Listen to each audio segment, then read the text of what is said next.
ರಂಗಿನ ಶಿಕ್ಷಕರು, ಆತ್ಮೀಯ ಸ್ನೇಹಿತರು, ಎಲ್ಲರಿಗೂ ನನ್ನ ನಮಸ್ಕಾರಗಳು. ಇಂದು ನಾನು ಮಾತನಾಡಲಿರುವ ವಿಷಯ ಕಸ ಮತ್ತು ಕೇರಳ, ಅಂದರೆ ಕಸವಿಲ್ಲದ ಸ್ವಚ್ಛ ಕೇರಳ. ಕೇರಳವು ಹಸಿರು, ಸ್ವಚ್ಛತೆ, ಶಿಕ್ಷಣ ಮತ್ತು ಆರೋಗ್ಯಕ್ಕೆ ಹೆಸರುವಾಸಿಯಾದ ರಾಜ್ಯವಾಗಿದೆ. ಆದರೆ ಇತ್ತೀಚಿನ ದಿನಗಳಲ್ಲಿ ತ್ಯಾಜ್ಯವು ಒಂದು ದೊಡ್ಡ ಸಮಸ್ಯೆ ಆಗಿ ಪರಿಣಮಿಸಿದೆ. ಪ್ಲಾಸ್ಟಿಕ್ ಚೀಲಗಳು, ಕಸ ಮತ್ತು ಒಳಚರಂಡಿ ಎಲ್ಲವೂ ನಮ್ಮ ಆರೋಗ್ಯ, ಪರಿಸರದ ಮೇಲೆ ನಕಾರಾತ್ಮಕ ಪರಿಣಾಮ ಬೀರುತ್ತವೆ. ಅದಕ್ಕಾಗಿಯೇ ಸರ್ಕಾರ ಕಸ ಮುಕ್ತ ಕೇರಳ ಆಂದೋಲನವನ್ನು ಪ್ರಾರಂಭಿಸಿದೆ. ಇದು ಕನಸಲ್ಲ, ನಾವೆಲ್ಲರೂ ಒಟ್ಟಾಗಿ ಬಂದರೆ ಇದು ವಾಸ್ತವವಾಗಬಹುದು.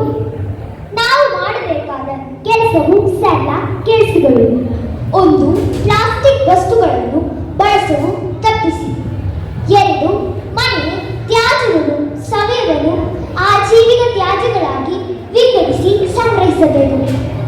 ನಾವು ಮರಗಳನ್ನು ನೆಟ್ಟು ಪರಿಸರವನ್ನು ರಕ್ಷಿಸಬೇಕು.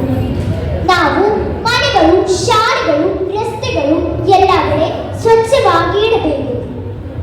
ನಾವು ಪ್ರತಿಯೊಬ್ಬರು ಜವಾಬ್ದಾರಿಯಾಗಿ ವರ್ತಿಸಿದ್ದರೆ ನಮ್ಮ ಕೇರಳ ಮಾಲಿನ್ಯ ಮುಕ್ತ ಹಸಿರು ಸ್ವರ್ಗವಾಗುತ್ತದೆ.